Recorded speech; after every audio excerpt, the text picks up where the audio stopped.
Okay, let's take some letters. All right. If you want to send a letter in, send it to castlesuperbeastmail@gmail.com. One more time. That's castlesuperbeastmail@gmail.com.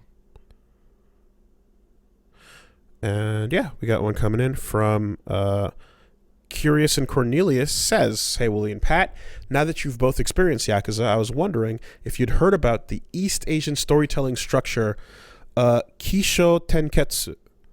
So for those unaware, Kisho Tenketsu is broken down into Ki, introduction, Sho, development, Ten, twist, and Ketsu, resolution or conclusion. You may have noticed that many of the quest lines in Yakuza follow this structure, often with each consisting of one sequence of the quest in game. It is interesting because now that you put a name to it, yeah, I do know exactly what you're talking about, and the feeling of like a 4-part like side quest where the third act of it is some wild change and unpredictable turn. Exactly. And then you follow it up with the Prestige. Do you know of any other games that follow this structure as tightly? Probably not, but no, Yakuza it's crazy how like you break down every single fucking side quest into the same series of steps. It's crazy.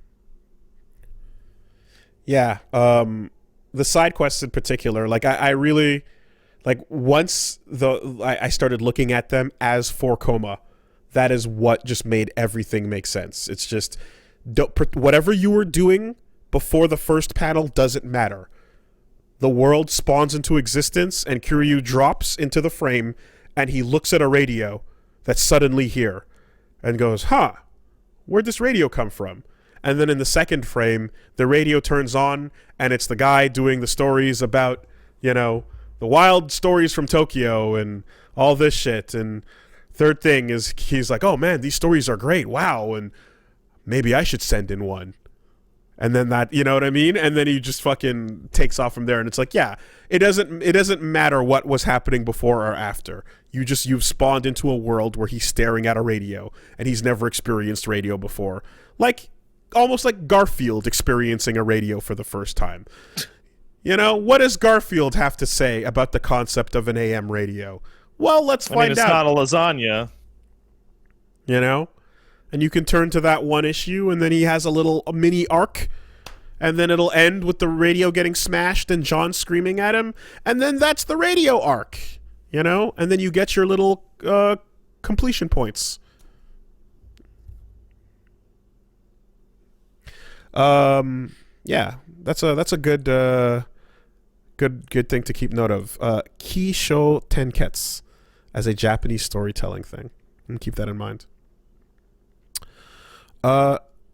Next we got one coming in over here from James. Says, "Dear Raging Bull and Mad Dog of Pat Kuza, while not so much a question, on podcast 11, I remember Pat was saying that he wishes P5 Royal would come to the PC. This immediately sparked a memory of an article I glanced at a month ago. While not exactly talking about how Atlas should be releasing it in the end, the Epic Games Store stepped in. And yes, P5R coming to the PC as a game store exclusive. I feel this is a monkey paw scenario, which made your wish, but it made a bad wish on the bad storefront. Are there any other times it'll come a year later? Are there any other times that you said, "Hey, I wish they'd put this on PC," only for it to happen, but get botched in some way? I mean, yeah, but I mean, more accurately, I spent years going, "Man, I wish they made a new Shining Force game," and then they would make one, and I would go, "God damn it, God fucking damn it." I don't know how many of these kids remember what PC games were like before Steam. I do. But yeah, you need to take a second and consider that times used to be Real rough. Real I don't know rough. why it's not booting. I guess I gotta go find this obscure Microsoft distributable. Oh, did you not? Damn it, dude, you loaned me the 30 installation discs, but you forgot disc 14. Oh, no. No, wait, I found it. No, wait, I found it, but you overwrote it with your homework. Damn. You used the disc for your homework, and now disc data 14 of 30 is gone. Sorry. You no longer have this game.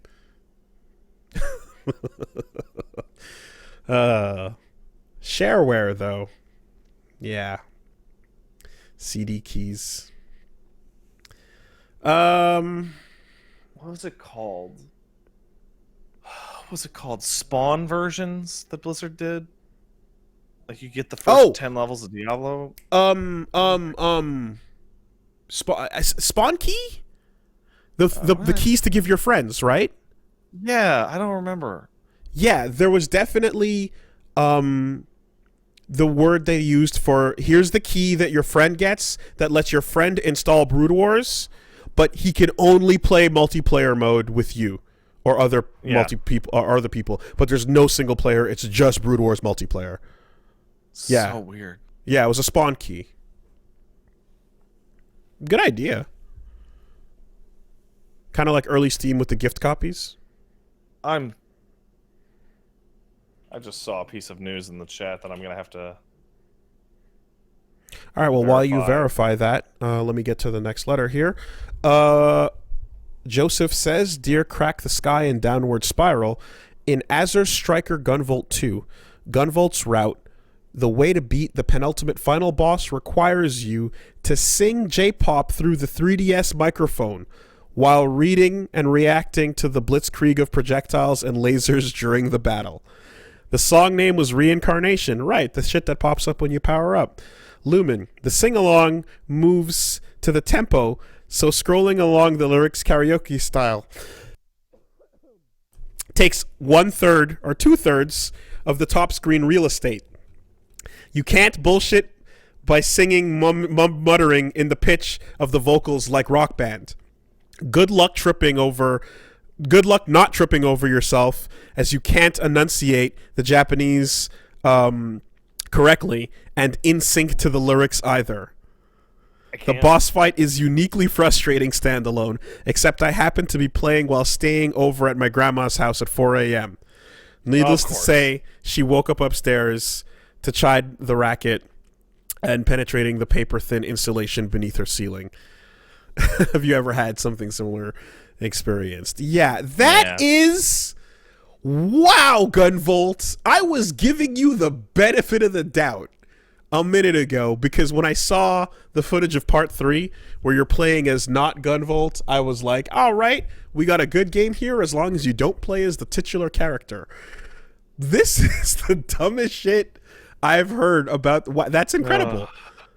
As if the normal Gunvolt gameplay wasn't bad enough, but yeah.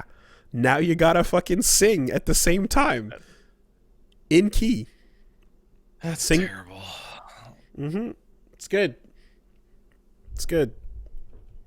Sing the song out of May. I have been able to verify what someone in the chat said. It's from techraptor.net. Sega has filed a DMCA takedown notice to the Yakuza Like a Dragon Steam database page. Oh, because they think it is a piracy site giving the game out. Okay, I did see a tweet about that.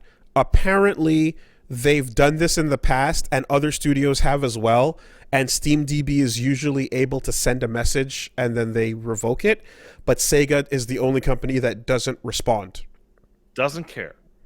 And when they send back an initial thing saying like, hey, this is not, excuse me, infracting in any way, they sent a second one. So then they just pulled the page down. That part makes it sound like it's not a misunderstanding. They just don't want people to see the stats. No, that's not it. It's still a misunderstanding. They're just stubborn and stupid. There's just no human beings involved in the verification It's a bunch process, of out of perhaps. touch 65-year-old businessmen going, but it says it's on the web. It's not Steve. It's on the. Just they're stealing it. Yeah. For those who I don't care what they say. For those who don't know, SteamDB is like Steam Spy and a couple of other sites out there, which just show you the stats of like a game on Steam, current users, sales price, everything you would want to know about the game being listed and how many people are playing it, and when it goes on sale and what its general popularity is in different regions and shit. Just metrics on a given game. It's just a stat page. It's like, and it's using the public Steam API. Looks like the old Atlas Stegosaurus found his way to this to the next floor, up, and is doing work for Sega. So that's a dumb. And I saw the SteamDB guy. Yeah, apparently was on Twitter going, "Hey, does anyone know what to fucking do here?" Because the answer is take Sega games off your service. I mean, is there any what if they just really covertly don't want people to know about how many people are playing their game? You're giving them so much credit. This is the same company that killed thousands of YouTube accounts that had Shining Force LPs on them because they were more popular than the fucking search results for their brand new game that no one wanted. Yep. Persona Stars, Russian reality TV. Die. Yeah. All right, that's it. That'll do her. So tune in this week for an unusual schedule. We're not going to be back to Yakuza just yet. I believe V needs the week off for something else, so we'll get more updates on that. But it's going to be me and Reggie doing some stuff for Tuesday, Wednesday, Thursday. I'm probably going to be playing, like I said, It Takes Two. And if we have time, we might look at something else. And then, Saturday, I'm trying to get into fighting games, the newcomers, but I feel like I might not have someone ready in that time frame. I'll let you guys know either way, but stay tuned to the Twitter for an announcement about that. And also, because that story I talked about with the whole Buster Wolf tale, apparently that thing got some traction, and the people who made the Mark of the Wolves limited edition thing were like, "Hey, cool, dude, we can do you want to do a giveaway on your Twitter?" And I was like, "Sure." So give it away. Check in on my Twitter. I'll make a post about it a little later. But yeah, there's a collector's edition Mark of the Wolves for the PS4 that comes with the art book that I referenced and soundtrack and a bunch of other cool shit. That all you got to do is follow my account and their account, and then I'm going to keep it open for a week, and then I'm going to pick a winner. Might even do it on Get Into Fighting Games. That makes the most sense. That's where we do Black Christmas. And then, get a free copy of Mark of the Wolves. You should let me enter that giveaway and then just say I won it by chance. You can enter it, but your name goes in the list. I can random select. There's nothing stopping you. What a crazy coincidence. You're not my employee. You can do That's it. true. You can do what you want.